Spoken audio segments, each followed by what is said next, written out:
चलती हुई बस में निगाह पड़ी एक हसीना पर, इंतहाई खूबसूरत, इंतहाई जाजिब नजर। और जब उस हसीना पर निगाह पड़ी तो शायर साहब का दिल मचल गया, उनके अंदर का वो शायर बेदार हो गया और शायर के साथ साथ वो आशिक बेदार हो गया जो किसी के हुस्न पे फरिफ्ता हो जाए। शायर साहब ने सोचा कि अगर ये हसीना मेरे पास बैठ जाए, मेरे पहलू में बैठ जाए तो फिर तो क्या बात है। और इनके दिल में जो ख्वाहिशों का समंदर मौजन हुआ, इससे बेखबर वो हसीना तो अपने ही ख्यालों में गुम थी, बस अपनी मंजिल की तरफ चली जा रही थी। और ये बेचारे अपने ख्वाहिशों में तड़प रहे थे। उधर इनके ख्वाहिशों से अनजान वो हसीना वो अपने ख्यालों में गुम थी, और जब उसका स्टॉप आया तो वो उतर गई। हसीना तो उतर गई, लेकिन अब शायर साहब के जो ख्वाहिशात थे वो अल्फाज बनकर ढलने लगे, और फिर उसके बाद उन अल्फाज ने एक गीत की शक्ल अख्तियार कर लिया। बड़ा ही खूबसूरत सा गीत, बहुत ही प्यारा सा गीत। कौन थे वो शायर, कौन सा था वो गीत, और कौन सी थी वो फिल्म, आज मैं आपके सामने इसी बात का तस्करा करने जा रहा हूं। तो बने रहिए हमारे साथ और देखते रहिए अपने मनपसंद चैनल को। आइए चलते हैं आज की वीडियो की तरफ।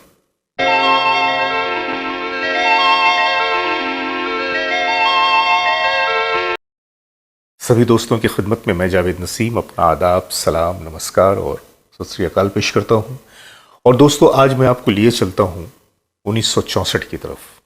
ये साल था 1964 का, और 1964 में एक फिल्म बनी थी। फिल्म का नाम था पुनर्मिलन। पुनर्मिलन के नाम से एक फिल्म 1940 में भी बन चुकी थी, लेकिन 24 साल के बाद फिर इसी टाइटल के साथ एक बार फिर पुनर्मिलन को बनाया गया। पुनर्मिलन के जो अदाकार थे वो थे बल्ला साहनी, अमिता, जगदीप और इसके अलावा बहुत सारे सहयोगी कलाकार। और जब ये फिल्म बन रही थी तो इसके जो म्यूजिक डायरेक्टर थे वो थे सी अर्जुन साहब। सी अर्जुन साहब को हम बड़े दर्जे का डायरेक्टर तो नहीं कह सकते, क्योंकि उन्हें हमेशा एक बी टाउन के बी ग्रेड म्यूजिक डायरेक्टर की हैसियत ही हासिल रही। फिल्म में गीत लिखे थे इंदिवर ने। इंदिवर यानी कि श्यामलाल बाबू, उनका असल नाम था श्यामलाल बाबू, और फिल्मों में वो इंदिवर के नाम से लिखा करते थे।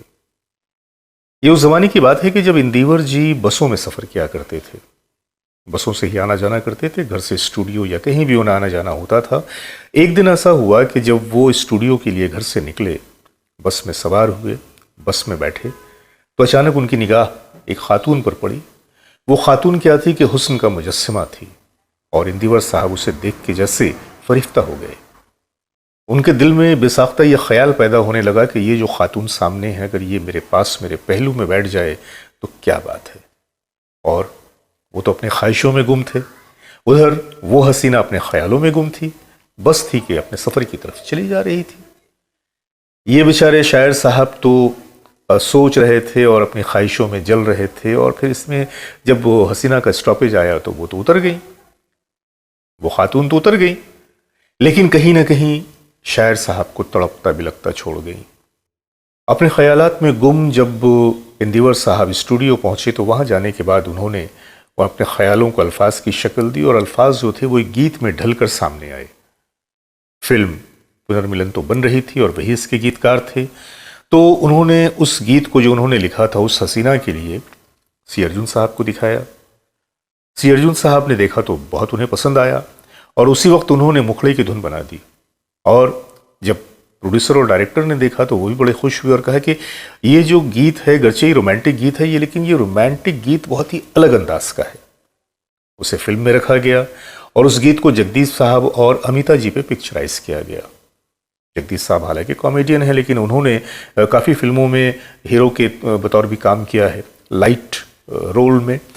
और जगदीप साहब ने भी इस गीत को बहुत ही खूबसूरती से अदा किया। हाँ, ये और बात है कि रफ़ी साहब ने इस गीत में जो ज़िंदगी डाल दी थी, जो रोमांस डाल दिया था, जो फीलिंग डाल दी थी, शायद जगदीप साहब उस मकाम तक जाकर खरे नहीं उतर सके, लेकिन जगदीप साहब ने भी अपनी तरफ से इस गीत को अदा करने में अपनी बेपनाह सलाहियत का सबूत दिया। ये गीत तैयार होने के बाद फिल्म की रीढ़ की हड्डी बन गया, यानी कि फिल्म एक तरफ और ये गीत एक तरफ।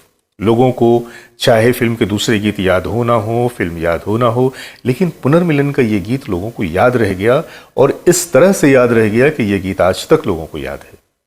आप लोगों को भी याद होगा। अगर याद नहीं है तो मैं आपके सामने उस गीत की एक छोटी सी झलक पेश कर रहा हूं। आइए देखते हैं। पास बैठो तबीयत बहल जाएगी, मौत भी। देखा आपने? तो ये था वो नगमा जिसे इंदिवर साहब ने बस में बैठकर किसी हसीना को देखते हुए, बल्कि यूं कह लीजिए कि ताकते हुए लिख दिया था। फिल्म इंडस्ट्री में ऐसे कई गीत हैं। कई बार ऐसा हुआ है कि जब कोई छोटी सी बुनियाद, कोई छोटी सी वजह किसी बहुत ही खूबसूरत गीत को बनने का सबब बन गई हो। ये गीत भी ऐसा ही था जिसे मैंने आपके सामने पेश किया।